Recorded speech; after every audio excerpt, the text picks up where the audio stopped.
नमस्कार, प्रदेश हमारा देख रहे हैं आप। आपके साथ मैं हूं प्रियंका राय। बुलेटिन की शुरुआत करेंगे इस वक्त की बड़ी खबर के साथ। जयपुर से ये बड़ी खबर है, कांग्रेस की रैली के लिए ऑब्जर्वर नियुक्त किए गए हैं। एआईसीसी ने 42 ऑब्जर्वर नियुक्त किए हैं। जयपुर मुख्यालय के लिए 6 ऑब्जर्वर नियुक्त किए गए हैं, वहीं अन्य जिलों के लिए 36 ऑब्जर्वर बनाए गए हैं। तो 12 दिसंबर को कांग्रेस की महंगाई हटाओ रैली होनी है, जिसको लेकर कांग्रेस की तैयारियां जोरों पर हैं। और इस वक्त हमारे साथ सहयोगी दिनेश भी जुड़ चुके हैं। दिनेश, ऑब्जर्वर की नियुक्ति की गई है, क्या कुछ जिम्मेदारी इन सभी को? अब बिल्कुल प्रियंका, देखिए बड़ी रैली है और इसके लिए बड़ी तैयारी कांग्रेस के स्तर पर की जा रही है। कांग्रेस लगातार जो है वो नियुक्तियां कर रही है इस रैली को लेकर, अलग अलग नियुक्तियां। और पहले प्रभारी मंत्री तो गए ही थे जिलों में, इसके साथ ही पीसीसी की ओर से जो पदाधिकारी हैं वो भी जिलों में मोर्चा संभाले हुए हैं। लेकिन अब अखिल भारतीय कांग्रेस कमेटी की ओर से भी पर्यवेक्षक लगाए गए हैं सभी जिलों के लिए, और कुल 42 पर्यवेक्षकों की नियुक्ति की गई है। इसमें से 6 जो ऑब्जर्वर्स हैं वो केवल जयपुर मुख्यालय के लिए होंगे, क्योंकि रैली जो है वो जयपुर में होनी है। और इसके साथ ही दूसरे जिलों के लिए भी पर्यवेक्षकों की नियुक्ति की गई है। 4 जिले ऐसे हैं, कोटा, बारां, पाली और सिरोही, जिनमें 2-2 पर्यवेक्षक लगाए गए हैं। इसके साथ ही जैसलमेर जिले के लिए 3 पर्यवेक्षक लगाए गए हैं। तो प्रभारी महासचिव जो है अजय माकन, उन्होंने नियुक्ति के आदेश जारी किए हैं। और ये बताया जा रहा है कि ज्यादातर लोग जो हैं जिन्हें पर्यवेक्षक नियुक्त किया गया है वो दिल्ली से हैं। अब ये लोग जल्दी ही दिल्ली से जो है पहुंचेंगे राजस्थान और अलग अलग जिलों में जाएंगे, अपनी जिम्मेदारियां संभालेंगे, मॉनिटरिंग जो है वो करेंगे कि किस जिले से किस तरह की भागीदारी इस रैली के लिए रहने वाली है। इसके साथ ही प्रियंका, जो पीसीसी है उसकी ओर से भी कमेटियां जो है वो गठित की गई है। 11 जी दिनेश, आपके पास फिर से आएंगे, अगली खबर का रुख कर लेते हैं। तो रैली को लेकर कांग्रेस की तैयारियां जारी है, कांग्रेस तैयारियों में जुटी हुई है। इस बीच कांग्रेस ने रैली की तैयारियों को लेकर 11 समितियों का गठन किया है। एक एक कर देखते जाइए, कांग्रेस ने कौन कौन सी समिति बनाई है। जी दिनेश, आप समिति को लेकर कुछ बोल रहे थे। अब बिल्कुल प्रियंका, देखिए 11 समितियां बनाई गई है। रैली में ये व्यवस्थाएं संभालेंगी और अलग अलग तरह की व्यवस्थाएं करनी होती है, क्योंकि बड़ी संख्या में लोग आएंगे देश भर से और कांग्रेस के सभी बड़े नेता जो हैं वो लगभग जयपुर में होंगे। तो बड़ा मजमा जो जुटेगा, उनकी व्यवस्थाएं करने के लिए कमेटियां बनाई गई है। और ये कमेटियां जो है वो हर दिन जो है क्या काम उन्होंने किया प्रतिदिन, उसकी रिपोर्ट पीसीसी चीफ को सौंपेंगी। तो सभी जो 11 समितियां हैं उनकी अध्यक्षता मंत्रियों को दी गई है। अलग अलग मंत्रियों को अलग अलग कमेटियों का अध्यक्ष बनाया गया है। बात अगर एक एक समिति की जाए तो जो मंच से संबंधित व्यवस्था संभालेगी, उस समिति की जो अध्यक्षता दी गई है उस ममता भूपेश संभालेंगी। और इसके साथ ही पीसीसी सचिव राम सिंह कसवा जो है इसके संयोजक बनाए गए हैं। इसके साथ ही कंट्रोल रूम भी एक स्थापित होगा। कंट्रोल रूम की जो इस संबंध में जो समिति गठित की गई है उसका जिम्मा डॉक्टर महेश जोशी के हाथ में होगा, जो जलदाय मंत्री हैं। और पीसीसी उपाध्यक्ष नसीम अख्तर इंसाफ इसकी संयोजक होंगी। कुल 21 सदस्यीय ये समिति होगी। ठीक है दिनेश, बहुत शुक्रिया तमाम जानकारियों के लिए। अगली खबर का रुख कर लेते हैं। सीएम गहलोत की सलाहकारों संग बैठक हुई। मुख्यमंत्री निवास पर सलाहकारों संग मुख्यमंत्री ने बैठक लिया। कांग्रेस प्रदेश प्रभारी पीसीसी चीफ भी बैठक में मौजूद रहे। हाल ही में बनाए गए सीएम के 6 सलाहकार भी यहां पर मौजूद रहे। तो सीएम के सलाहकारों संग मुख्यमंत्री अशोक गहलोत ने बैठक ली और बैठक में तमाम मुद्दों को लेकर चर्चा की गई।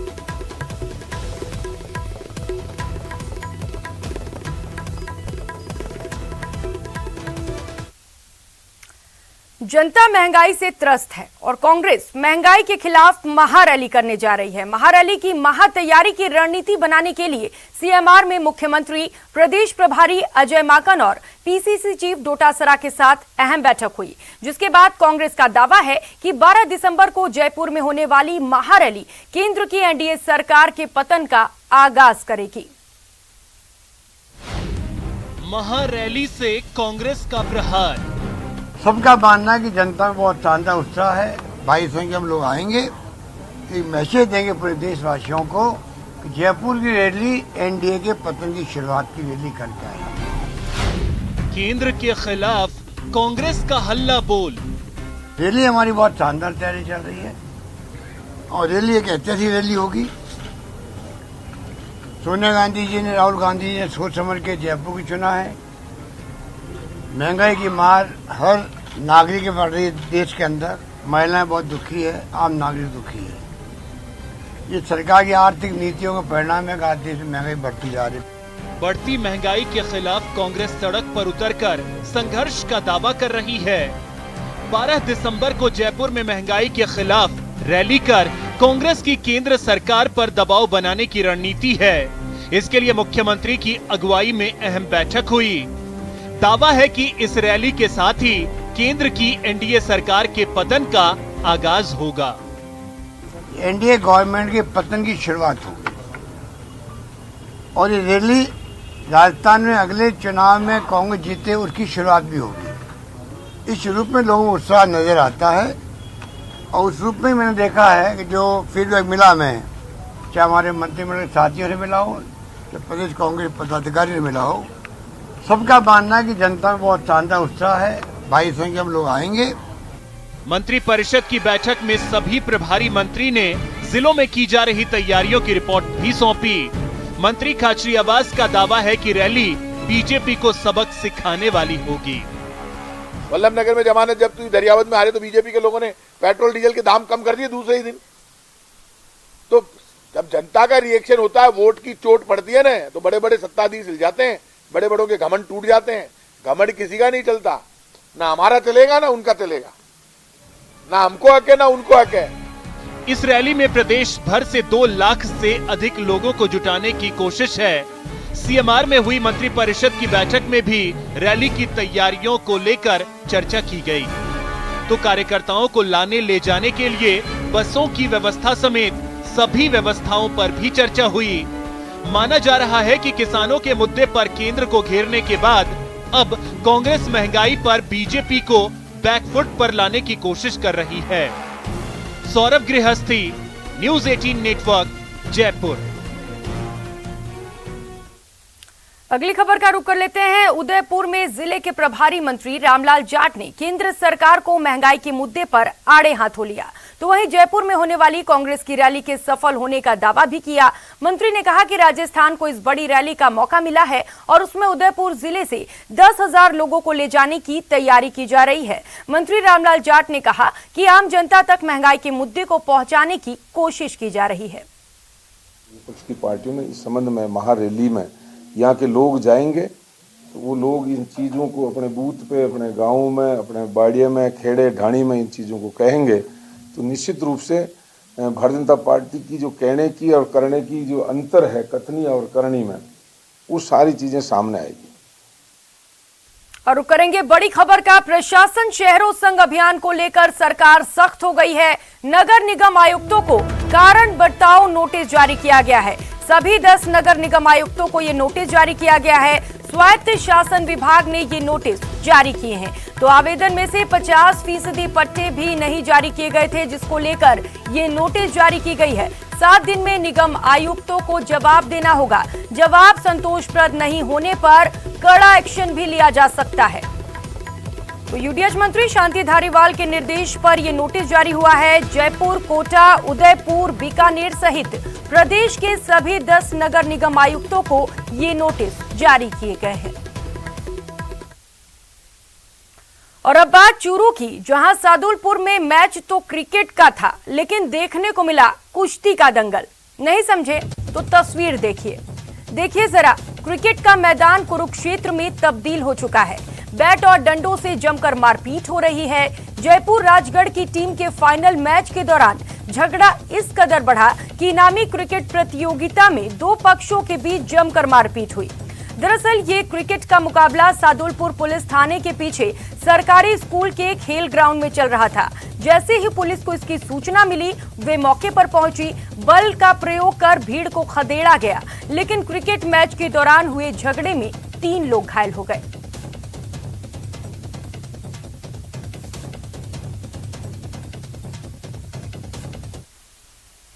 और रुक कर लेते हैं अगली खबर का। भरतपुर में फायरिंग से सनसनी फैली हुई है। बाइक सवार मंचलों ने फायरिंग कर दी। छेड़छाड़ का विरोध करने पर गोली चलाई गई। एक मंचले को लोगों ने दबोच भी लिया और जमकर उसकी पिटाई कर दी गई। तो फायरिंग और धुनाई का वीडियो वायरल हो रहा है। ये वीडियो भी आपकी टीवी स्क्रीन पर है। देखिए किस तरीके से जमकर मंचले की पिटाई की गई है। तो कोतवाली थाना क्षेत्र की कच्ची बस्ती का ये पूरा मामला है, जहां पर मंचले को छेड़खानी करना भारी पड़ गया।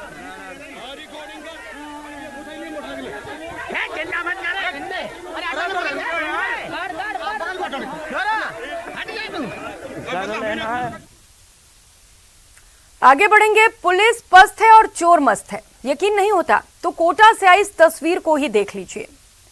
देखिए जरा कितने बेखौफ होकर दुकान का शटर तोड़ दुकान में दाखिल होते हैं और बड़ी ही तसल्ली से दुकान का कोना कोना खंगालते हैं।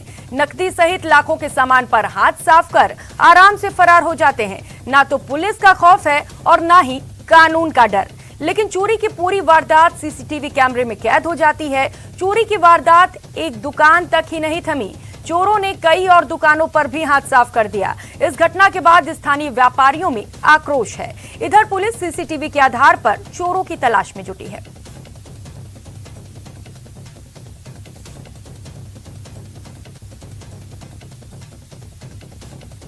गरीब दुकानदार है, बेचारों के ताले तोड़कर रात में लाखों रुपए थे। एक ही रात में 4 दुकानों के ताले टूटे और प्रशासन चैन की नींद सो रहा है।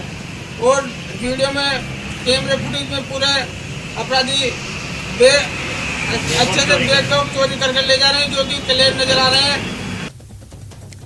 ओमिक्रॉन का खतरा बढ़ रहा है। कोरोना से बचना है तो वैक्सीन लगवाना जरूरी है। देश के प्रधानमंत्री नरेंद्र मोदी से लेकर प्रदेश के मुख्यमंत्री अशोक गहलोत तक अपील कर रहे हैं। लेकिन अब जरा एक तस्वीर देखिए जरा, इस बुजुर्ग महिला के हाथ में लाठी है और निशाने पर है चिकित्सा विभाग की टीम। आप सोच रहे होंगे कि आखिर ये महिला चिकित्सा विभाग की टीम से इस कदर गुस्सा क्यों है, तो जवाब जान लीजिए। दरअसल चिकित्सा विभाग की टीम घर घर वैक्सीन योजना के तहत इस महिला को वैक्सीन लगाने आई थी, लेकिन महिला ने हाथ में लाठी लेकर चिकित्सा विभाग की टीम के पीछे दौड़ने लगी। दरअसल इस महिला का कहना है कि चाहे वो मर जाए पर वैक्सीन नहीं लगवाएगी। ये तस्वीर दौसा की है, लेकिन न्यूज़ 18 भी आपसे अपील करता है, कोरोना को हराना है तो वैक्सीन जरूरी है।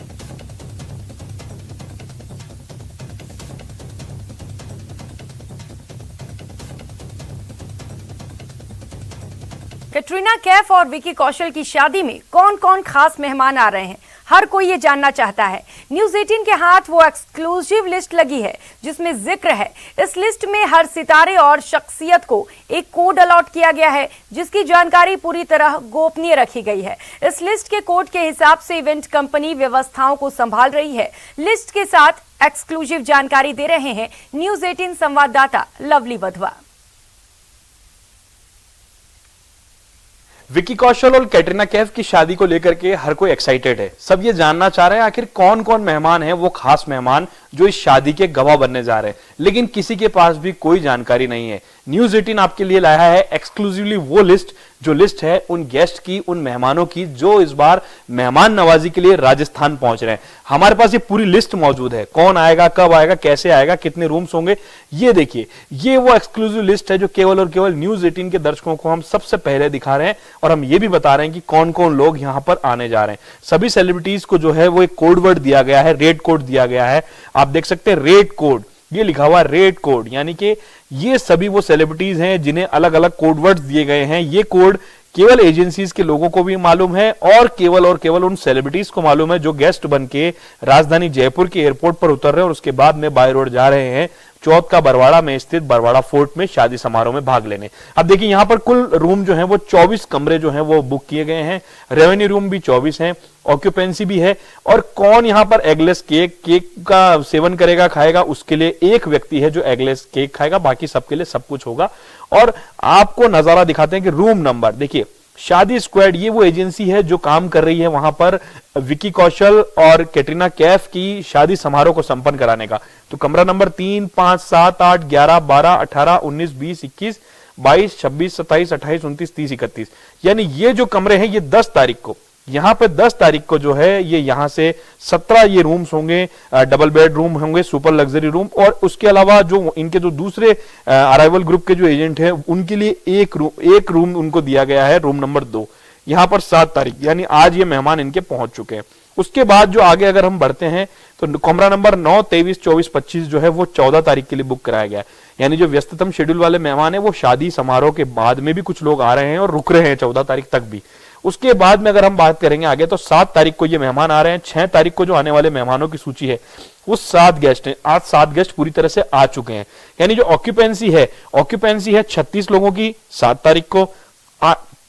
उसके बाद में 8 तारीख को 36 कमरों की ऑक्यूपेंसी है, 9 तारीख को 34 कमरे बुक हो रहे हैं, और शादी वाले दिन यानी 10 तारीख को 33 कमरे, 11 तारीख को शादी संपन्न होने के बाद में कुछ लोग वहां टाइगर सफारी के लिए रुक रहे हैं, उनके लिए 32 कमरे, और उसके बाद भी 2 दिन तक 29 और 26 कमरे जो है वो 13 तारीख तक, यानी कि 7 तारीख से लेकर के 13 तारीख तक मेहमान यहां पर रुकने वाले हैं। अब ये जो कोड्स हैं, ये कोड उन लोगों के हैं जिनमें कई बड़े नाम शामिल है, कई बड़े चेहरे शामिल है, जिनकी तस्वीरें न्यूज 18 आप तक लगातार पहुंचा रहा है। लेकिन सबसे पहले ये लिस्ट केवल और केवल न्यूज 18 लाया है अपने दर्शकों के लिए, ये बताने के लिए कि कैटरीना कैफ और विक्की कौशल की इस विवाह समारोह को लेकर के जो एक्साइटमेंट है लोगों में, और जिस तरह से शादी समारोह को देखा जा रहा है राजस्थानी तरीके से, राजस्थानी लाज स्वभाव के साथ में इस विवाह समारोह को संपन्न करने की तैयारी चल रही है, उसको लेकर के लोगों में एक्साइटमेंट तो है ही है, लेकिन फिल्मी सितारों में भी एक्साइटमेंट है, क्योंकि राजस्थान जो है वो मेहमान नवाजी की परंपरा के लिए जाना जाता है, और राजस्थान में पधारो हमारे देश की संस्कृति के साथ में संपन्न होने जा रहा है कैटरीना कैफ का विवाह समारोह। सहयोगी महेश दादीज के साथ लवली वधवा, न्यूज 18 जयपुर।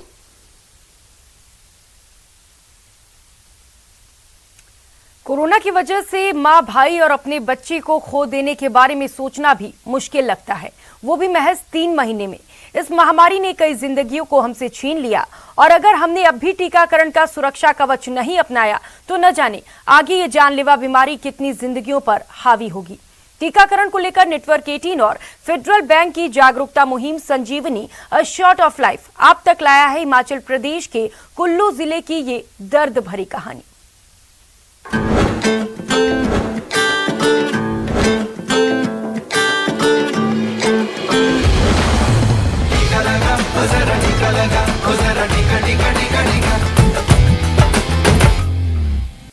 पिछला 1 साल मौत और तबाही का रहा। गीता गुप्ता अब तक ये समझ नहीं पाई हैं कि इतने छोटे समय में उनके परिवार पर इतना बड़ा संकट कैसे आ गया। उनके पति मानिक राज का कहना है कि उनके 55 वर्षीय बड़े भाई कपिल पिछले साल नवंबर में कोरोना संक्रमित हो गए। इसके बाद इनकी 79 वर्षीय मां सुलक्षणा गुप्ता इस जानलेवा वायरस की चपेट में आ गई, और महज 8 दिनों के भीतर दोनों की मौत हो गई। मदर जी ने बोला कि भाई मैं नहीं हॉस्पिटल में रह सकती हूँ, बुजुर्ग हूँ, उम्र ज़्यादा है, इसलिए मैं नहीं जा सकती।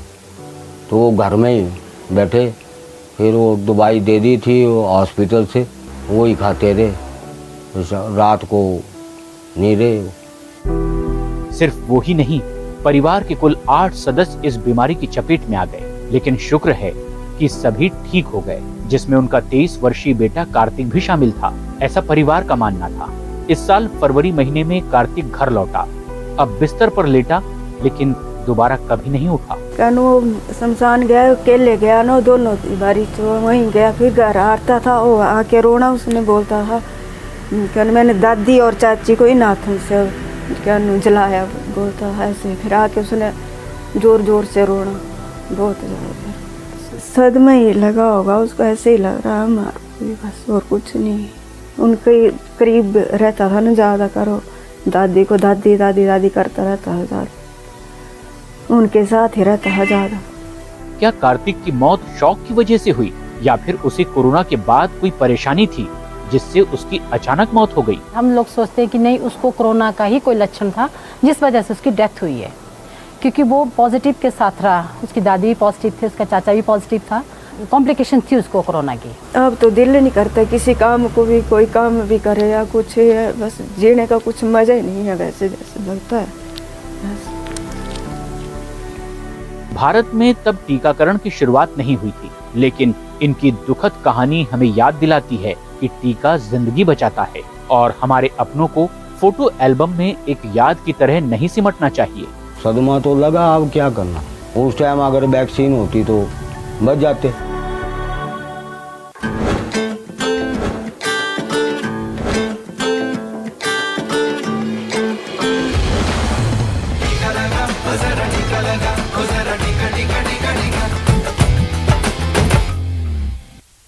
इस बुलेटिन में फिलहाल इतना ही। मुझे दीजिए इजाजत। नमस्कार।